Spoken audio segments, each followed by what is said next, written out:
Teman-teman, perkenalkan aku Alisa Hawadi, aku adalah co-founder dari Benang Jarum, dan mungkin buat teman-teman yang baru mengikuti perjalanan hidup aku adalah seorang makeup artist juga. Jadi sebelum aku membuat Benang Jarum bersama partner-partner aku full time makeup artist. Kalau misalnya jadi pengusaha, yang aku rasain semenjak jadi di Benang Jarum itu, hal yang paling menjadi challenge buat aku adalah tanggung jawab aku tuh bukan cuma sekedar aku dan klien aku. Aku bertanggung jawab atas nama brand aku tanggung jawab sama karyawan yang aku hire, aku tanggung jawab sama customer aku tanggung jawab sama SPG yang selama ini udah membantu kita menjaga toko atau bantu jualan. Jadi tanggung jawab aku tuh lebih besar, dan itu adalah hal yang paling beda. Sekarang tuh pengorbanan aku lebih kayak semenjak jadi entrepreneur, aku harus merelakan waktu leleh aku harus merelakan banyak pengorbanan, kayak misalnya yang tadinya aku bisa punya me time, aku bisa ngelakuin apapun untuk diri aku sendiri, aku sekarang nggak bisa gitu. Aku harus banyak yang harus aku pikirin, karena aku tanggung jawab sama kantor, aku tanggung jawab sama perusahaan, aku tanggung jawab sama brand aku gitu. Aku udah nggak bisa selus dulu lagi.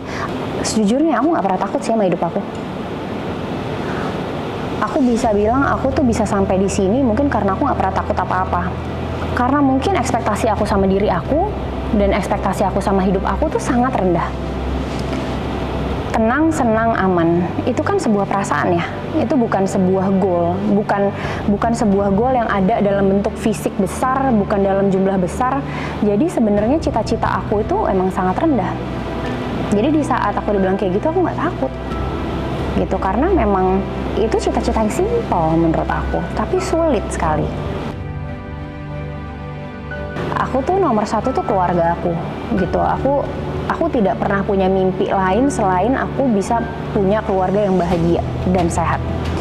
Jadi ketakutan aku adalah mereka tuh nggak bahagia, mereka nggak sehat, dan aku nggak bisa ngebahagiain mereka.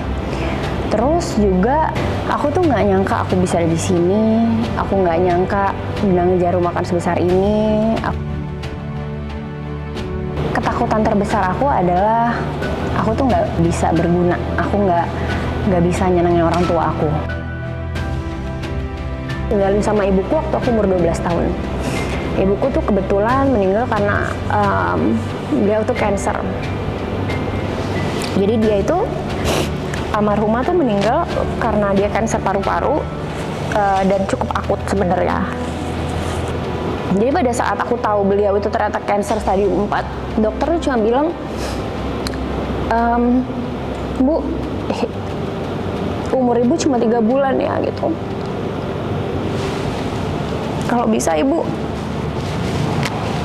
siapin anak-anak ibu. Kalau misalnya mungkin ibu nggak bisa lama lagi sama anak ibu. Nah aku tuh kaget banget karena aku tuh kayak nggak tahu apa-apa gitu. Kayak aku nggak tahu apa-apa. Terus semuanya tuh serba kayak petir gitu loh buat aku. Tiba-tiba, oh ini ibu kanker. Ibu cuma punya umur 3 bulan lagi ya gitu. Terus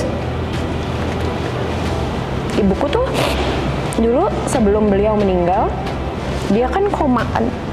Dia koma lumayan lama. Jadi ada masa-masanya almarhumah itu tuh akan bangun, dia akan sadar, tapi mostly dia tuh koma. Ya bukan koma, cuma dia nggak sadar gitu. Nanti dia tuh kayak cuma ngeliat ke gimana, kayak orang stroke gitu loh. Dan di saat dia bangun, which is jarang, biasanya sehari itu dia bangun cuma berapa kali, dan dia susah ngomong. Dia tuh cuma ngomong satu hal, dia nggak pernah, ibuku tuh nggak pernah bilang kamu harus jadi anak sukses, kamu harus jadi anak kaya, tuh nggak. Di detik-detik terakhir hidup dia cuma bilang, kamu jagain ayah kamu jagain ayah kamu jangan berantem. Kamu jangan berantem sama adik kamu jangan berantem sama kakak kamu buat ibu. Gitu terus. Setiap hari. Hidup tuh apa sih sebenarnya yang dicari? Kamu sekaya apa?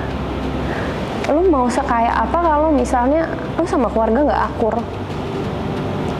Kalau nggak punya hubungan baik sama orang tua lu tuh buat apa gitu?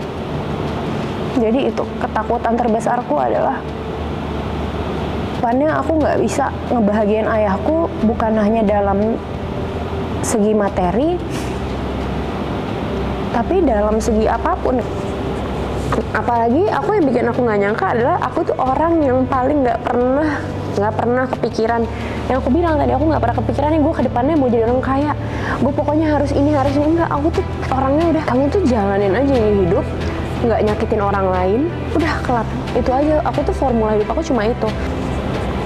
Apalagi aku yang bikin aku nggak nyangka adalah aku tuh orang yang paling nggak pernah kepikiran.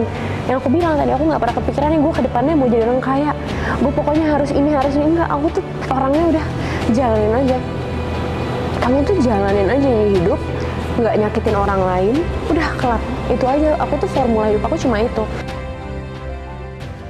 Orang tua aku tuh sering banget, kayak ayahku tuh sering banget kayak misalnya dia ketemu temennya gitu, terus Siska bilang, lihat deh, mau lihat nggak Instagram anak saya? Dia followersnya banyak banget.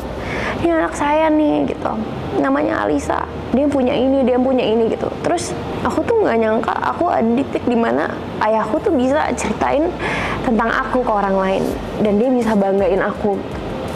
Karena ngelihat berapa belas tahun yang lalu, kayaknya itu hal yang bertolak belakang banget gitu. Kayak dia ngeliat pada saat itu, waktu aku masih muda, dia ngeliat aku, udahlah nih anak jadi beban hidup gue aja seumur hidup. Tapi semua hal tuh berubah gitu. Fast forward ke 20 tahun kemudian, dia tuh bangga banget sama anaknya, dia bangga banget sama aku. Kalau aku ke toko gitu, kayak aku ke Benang Jarum, padahal nih udah setahun lebih kan, Benang Jarum tuh udah 2 tahun. Tapi kalau misalnya aku ngajak ayahku, dia tuh suka kayak ngevideoin gitu. Dia suka ngevideoin bajunya. Dia suka ngevideoin misalnya kayak aku kalau ke toko kan suka kayak jadi kasir gitu, ngambil barang, atau dia ngevideoin logonya gitu. Itu tuh kayak aku tuh juga nyangka banget sebenarnya. Courage adalah pengorbanan.